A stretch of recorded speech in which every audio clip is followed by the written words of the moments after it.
السلام عليكم ورحمة الله وبركاته. muuqaalkan waxa aynu kaga hadli doonaa fahminta guud ee mulxidnimada iyo asbaabaha caddeynaya ilaahay jiritaankiisa. xaqiiqdii ma aanan filanayn in kanaalka ay ku xidhan yihiin alla koodiyo si muuqaalkii kan ka horreeyay ayaan ku ogaaday taasaanay igu kaliftay inaan muuqaalkan soo diyaariyo. waxaa jira muuqaal hore oo aan kaga hadlay arrintan kaasoo ciwaankiisu ahaa sidee allalaawaha loogu caddeeyaa inuu ilaahay jiro adigoo isticmaalaya caqligaaga kaasoo aan ku soo ururiyay caddaymo scientific ah. se muuqaalkan waxa aynu ku soo qaadan doonaa xalka ay ku dambeeyeen raggii fikraddan aasaaskeeda lahaa. ma isbeddela fikirkoodii imse way la dhinteen? maxay ka yidhaahdeen aqoon-yahanada reer Yurub arrintan? waxaan soo qaadan doonaa caddaymaha ay qareen faylasufyada iyo saynisyahanadu. waxaynu ka hadli doonaa oo aynu soo qaadan doonaa mulxidiinta hadda jooga kii ugu weynaa. haddaad u fiirsato mulxidiinta dhammaantood marka ay dhimanayaan ayuunbay rumeeyaan ilaahay jiritaankiisa oo ay aaminsanaantoodii hore ku sheegaan inay iska ciyaarayeen. waxaynu soo qaadan doonaa Sir Anthony Flew. wuxuu ahaa allakoodyadii qarnigii 20aadkii ugu weynaa uguna saamaynta badnaa kuwa hadda noolna ay ka soo farcameen. haddii ay doodgalayaan meel walba isaga ayaa ku matali jiray. aakhirkii waxa uu rumeeyey inuu ilaah jiro. waxa uuna qoray buuggiisa caanka ah ee la yidhaahdo There is a God. tusaalayaasha buuggiisa ku xusan ee tilmaamaya ilaahay jiritaankiisa uuna fahmayo qof walboo garaad leh. waxa uu yidhi Sir Anthony Flew, accepting Einstein, who after all was the person who's qualified to judge, and seeing that a fortiori this applied where of course Einstein didn't have any authority at all and wasn't waxaad sawrataa adigoo hudheel soo degay qolkii hudheelka ee aad timid. waxaad ugu timid sariirta hudheelka kuu taallaa. xaggeeda sare waxaa saaran wax saarnaa sariirtaadii oo kale. furaashka meesha saarani waa kii sariirtaadii yaallay oo kale. dhulka sijaayadda goglani waa tii gurigaagii taallay oo kale. miiska yar falaawarka saarani waa falaawarkii gurigaagii saarnaa oo kale. miiska caadiga waxaa saaran buu yidhi buuggaasi waa gabay. waa kii aad jeclayd ee aad gurigaaga kaga timid oo kale. waxaa meesha saaran buu yidhi jariirad. waa jariiraddii aad akhriyi jirtay markaad gurigaaga joogtay. tallaagadii qolka taallay baad furtay. markaasaad waxaad ugu timid sharaabadii aad cabi jirtay oo kale. waxaa ku jira jukulaatadii aad cuni jirtay. biyaha dhaladaad iibsan jirtay nooceedii baa ku jira. telefishankii baad furtay. kanaaladii aad daawan jirtay baa ku jira. haddana filimadii aad daawan jirtay baa saaran. muusiga meesha ka socdaad maqashay waa muusigii aad jeclayd eed gurigaaga ku dhagaysan jirtay. xamaamkii baad gashay buu leeyahay. markaad gashay waxaad aragtay kalarka marsan xamaamku waa kii marsanaa xamaamkaagii. waxaad aragtay buu yidhi shaambooga meesha saaran iyo saabuuntu waa kuwii aad isticmaali jirtay. wuxuu leeyahay meel kastood qolkan eegto wixii gurigaagii yaallay uunbaa xagganna yaalla. waa maxay buu yidhi aragtida aad rumaynaysaa? ma waxaad rumaysanaysaa in si shil ah inay ku dhacday mise waxaad rumaysanaysaa buu yidhi in cidi kaa warbixisay oo baahiyahaaga oo dhani cidi ogayd dabadeedna qolkan ugu timid wax allaaliyo wixii aad u baahnayd. markaa Anthony Flew wuxuu leeyahay dunidan aynu ku nool nahay iyo qaabkan ay u dhisan tahay wax kasta oo nolosha bani'aadanku u baahan yahay baa taalla. weliba intii uu uga baahnaa haddii kor looga qaado iyo haddii hoos looga qaadaba noloshani ma jirayso. tusaale saynisyahanadu waxay leeyihiin atmosfeerka hawada culayskeedu hadduu intaa ka fudud yahay kor bay u bixi lahayd. hadday kor u baxdana waxba inagamay celiseen. tusaalaha labaad waxa weeye ogsajiinta dunida maanta taallaa waa 21%. hadduu in yar ka badan yahay bay leeyihiin mar kastuu 1% adduunka ku batana waxay kordhinaysaa 75% inay dunidu gubato. waxay kaloo leeyihiin saynisyahanadu cadceeddu intay inoo jirto hadday in yar ka fog tahay waynu ingegi lahayn.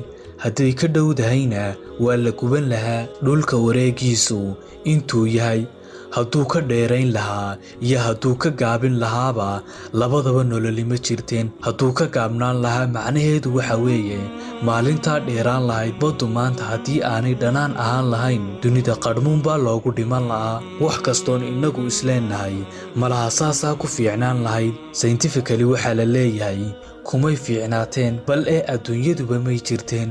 adduunyada wax walba oo aynu aragno waa qaabkii ugu wanaagsanaa ayuu u samaysan yahay. saynisyahanadu waxay leeyihiin wax kastoo adduunka saaran oo aynu hayno haddii wax yar laga bedelo nolol ma jirayso. markaa waxay leeyihiin noloshani waa nolol laynoo sii diyaariyey. haddaynu tusaale kale oo sayntifika soo qaadanno, miyaad rumaysanaysaa haddaanku yidhaahdo saacad ayaa si kadis ah iskaga samaysantay oo wakhtigana si saxa inoogu sheegaysa? macquul maaha ayaad iigu jawaabaysaa. saacadda shakhsi abuuray oo habeeyey baa jira, waayo saacaddu aad ayay u adag tahay, iskamana samaysmanayso. sidaas oo ay tahay macquul maaha in adduunyadan aynu nool nahay ay iska abuurantay. haddii adduunyadu iska abuurantay way kala dhantaalmi lahayd. adduunyadan waxa yaalla wax kastoo bani aadamku u baahnaa. tusaale, aragtidan big bang waxaa la aaminsan yahay inay jirtay 13.8 bilyan oo sanno ka hor. waxa uu saynisku inoo sheegayaa in 14 bilyan oo sanno aanay adduunyadu jirin. halkaa waxa aynu ka fahmaynaa in adduunyadu mar bilaabantay. haddaba waxaa isweydiin mudan, yaa bilaabay? marka aynu halkaa marayno waxaa laga yaabaa inay mulxidiintu ku doodaan oo ay yidhaahdaan by chance ayay waxaani ku dhici karaan. haddaynu ku noqonno xisaabta probability-ga oo macnaheedu yahay in qaab xisaab ah lagu soo saaro shay walba inta uu ku dhici karo ama inteebaa suuragal ah oo uu haystaa inuu shaygaasi dhaco. tusaale, waxaad suuraysataa haddaanku yidhaahdo kombiyuutarkayga ayuunbaa si lama filaana isku shiday. markii uu isshidayna waxa uu tegay softwarekii aan muuqaalka ku habayn jiray oo aan ku jarjari jiray. markii uu tegayna muuqaalkii ayuunbaa ishabeeyey oo efektigii fiicnaa ee aan ku dari jiray ayuunbaa isku daray. shuceecii muuqaalka ku jirayna waa uu iska biiyey oo fiidiyow dhammaystiran ayaa samaysmay. intaa kadibna si cajiiba ayuu youtube-ka isku soo dhigay. ma rumaysanaysaa si probability-ga ay ku dhici karto? waa impossible. waxay dhaaftay xadkii probability-ga. saynisyahanadu markay arrinkan ka hadlayaan waxay yidhaahdaan haddii aan isweydiinno dunidani xaggay ka timid, 4 su'aalood ayuunbaa jira. jawaab shanaad ma jirto. lambar 1, inaad tidhaahdo waynu riyoonaynaa oo duniba ma jirto. balse qaar ka mida faylosofariska ayaa ku dooda arrintan oo yidhaahda adigu inaad jirto iyo in kale ma ogi. waa qodobka labaad. waa inaynu nidhaahno dunidan waa la abuuray oo cid kale oon bani aadam ahayn ayaa abuurtay. dunidanna mar bay bilaabantay. jawaabta saddexaad oo ah waa inaynu nidhaahno weligeedba way soo jirtay. faylasuufkii Julianus ee Giriigka u dhashay waxa uu yidhi dunidani weligeedba way soo jirtay. sababta caddaynaysaana waxa weeye intaynu taariikh ka soo gaadhnay cadceedani weligeedba way soo baxaysay, waa la arkayay, ismanay bedelin, mayna weynaan, waa sideedii. daliilka afaraad waxa ay leeyihiin laba mid ayuunbaa inoo bannaan. lambar 1 waa inaynu nidhaahno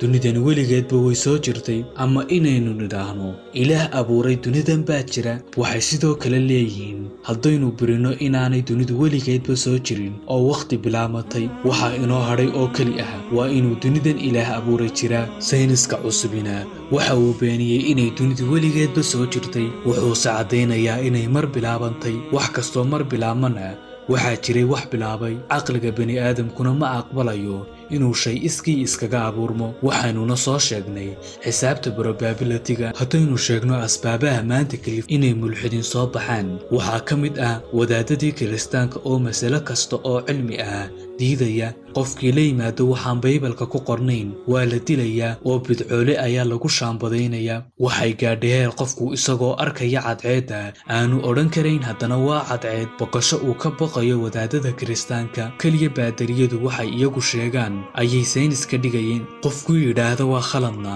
kurka ayaa laga goynayaa. aafooyinkaasi waxay keeneen inay reer Yurub ka xoroobaan wadaadadii khuraafaadka ahaa. ayna yidhaahdaan waxaani caqligal maaha diinta ay wadaadadani hayaan waa khalad ee wax diin ah nolosha kama jirto dhibtu waxa weeye markay arkeen in kitaabkoodu khaldan yahay ayay u maleeyeen in diin kastaana khaldan tahay may daraasayn diinta islaamka bal ee diinihii oo dhan waxay ka soo qaadeen diintooda khaldan ee wixii cilmi ah la dagaalamaysa keenna maanta reer Yurub waxa soo martayna waxyaabaha uu ku doodayo waxaa ka mid ah diinta ma qabo aniga wadanka in lagu xukumo diinta ma qabo aniga wadanka in lagu xukumo diin ma ku dhaqmanaynaa anigu I will say no